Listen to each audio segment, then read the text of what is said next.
When we want to learn something, like how to paint in watercolour, we want to be good fast, right? So let's figure out how to do that.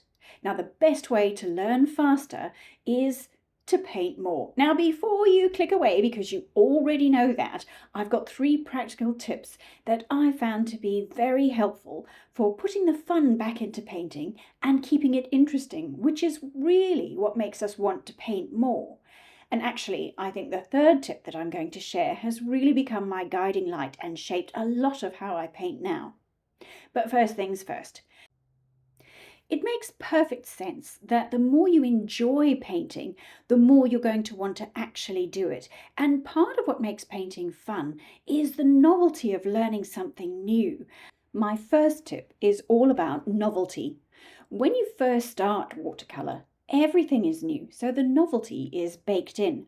But once that honeymoon is over, after that initial rush of discovery, things can settle down a bit and be a little bit less exciting. At this point, you're much more easily discouraged and able to be distracted away from painting and find something more useful to do. But I don't think it takes much to bring a touch of that novelty back, because we only want enough newness for it to be a pleasing diversion, not so much that it just feels like a big chore or a daunting challenge. So a little change in your supplies can be enough to keep it interesting, like swapping your usual round brush for a flat one today, or just trying an old plate as a big palette for a change, for example. And today I'm very lucky. I've been sent a Lightwish binder travel set to play with. It's basically a self-contained teeny painting studio. You can fill it with whatever paint colours you prefer, and this little palette, complete with its ceramic mixing area, fits very neatly into the binder. All you need is a little bit of water and some sort of towel and you're good to go. And I have to say, it feels rather lovely in your hands. And I don't think this is a trivial thing when it comes to our hobbies. Working with our hands is very pleasing and restorative, regardless of whether or not you're any good at painting. And even the little things like the feel of your supplies can bring enough joy and satisfaction to make it worthwhile. Maybe it's something shiny and new like I've got today, but it doesn't have to be. Maybe it's something like using a mug that's meaningful to you to house your brushes or your paint water. These small and simple things are all part of the painting experience that soothe the spirit, delight the heart, and make you want to paint more. My second tip is to work small. There's no denying it. Small things are more fun. There's a whole industry built around people collecting miniatures to prove it. Small things make people happy. Like this. So much joy. It's just wonderful. Go and find Christian on Instagram if your heart needs lifting. Anyway, let's take the joy of small things to our painting. Painting in a small size keeps it fun and manageable. The sort of thing you can easily fit into a few spare moments. No need to wait for huge gaps to open up in your diary. And it also means that when you sit down to paint, it doesn't feel like quite so much of an investment. It's a little bit of fun, no big deal however it turns out. And on that, I have to say that not only do I love the size of paper in this little binder I'm using, I must add that since it's on a ring, you can obviously keep refilling it with fresh paper, but it also means that you're free to remove any page at any time. This can also be something of a liberation, because sometimes when we sit down to a lovely bound sketchbook, we worry about messing it up. And knowing the pages are removable really helps with that mental hurdle. But of course, it's your sketchbook. Binder or no, you have zero obligation to make good art, whatever that means.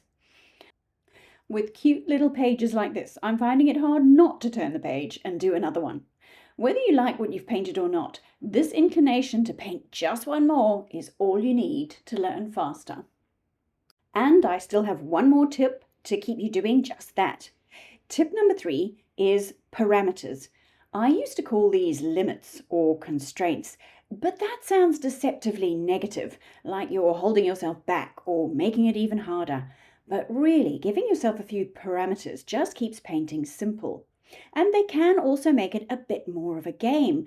That's putting the fun right back into it, isn't it? I'm talking about things like limiting your colours, for instance. This little palette is doing that quite naturally for me. I've put a few colours in it and there are lots of spaces, so I could put a lot more. But you can also constrain yourself even more. Like just choose 3 colours, maybe a magenta, cyan and yellow, for example, or the typical red, blue and yellow, or just 3 of your favourite colours. And why do this, you might ask?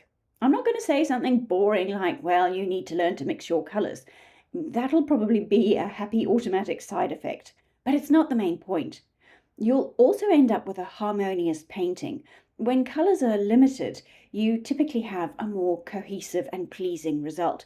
But even that's not the main reason that I like the idea of parameters. Most importantly, and this is why I say that this idea is what has really shaped my personal painting practice, is that giving yourself some constraints, limits, parameters, whatever you want to call them, vastly reduces the amount of decisions that you have to make. And painting is problem solving, decision making from start to finish. That can be quite tiring.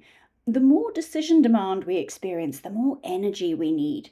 So constraints like predetermined colours don't make it harder, they make it easier because there's less to choose from.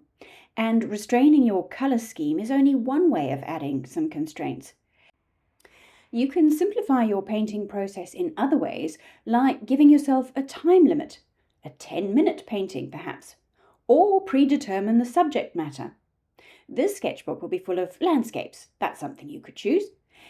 Anything that you find that has you procrastinating or planning or researching is a good candidate for a constraint or a parameter. Make the choice once in advance and then you don't have to think about it again. This sort of thing not only reduces decision fatigue, it also makes it even more of a little game. And this is just the sort of thing that feels fun, that you actually want to do. For me, one of the biggest hurdles for painting has always been figuring out what to paint.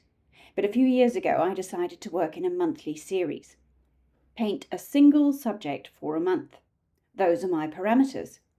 And I started doing that in about 2015, and I've never stopped. That's how well it works for me. I even built a membership around it for those who want to join in and have even less decisions to make about what to paint next. Now, landscapes are a subject that I keep coming back to, and I think it's perfect for beginners. Landscapes are something we all understand, and there's enough variety that you can stick to the theme without getting bored or overwhelmed. I can never resist a path or a tree. I found this little reference that had both, so I couldn't resist giving it a go, especially in this tiny size. The other thing that's wonderful about trying things out in a tiny size is that if it turns out well, you can do it again on a larger sheet of paper. You can try out the tiny painting before committing to the bigger one. It feels like a safer use of your time, doesn't it? And I always find that it's while you're painting that ideas come to you. While I was painting this little landscape, I've been wondering what it would have been like if I had chosen to include a few more warm tones in the dark sections, or added a bit of red-violet to the oranges. So that's something I'd like to try next. If you get an idea like this while you're painting, leave yourself a little note in your sketchbook. That way, the next time you feel like painting, you already have a good idea to go with. In a tiny painting like this one, I'm still getting the chance to figure out all the things that might make the painting work. It's usually value. I've got a separate video all about that. In this painting, it's those dark sections that make the road pop out and the trees' foliage appear more prominent. It's all about the contrast. I decided to put a bright yellow plant in the focal point where the path recedes. It's sort of like that in the reference, but I'm taking a few liberties with the colour, making it a bit more vivid in my painting because the reference photo is definitely not the boss of my painting. The best way to see if my adjustments like this are a good idea or not is to actually paint them. And far better to do that in a tiny playful painting than in a bigger painting that I feel a bit more invested in. Typically that sense of play helps us find the best parts of the images, the things that we like the most, and gives us the best chance of making the most of them, especially if we're not trying too hard to get it right. Usually we find the best solutions when we're playing, and as I say, the best decisions are often made around value, so this is the video to watch next if you want to know how to set your next painting up for success.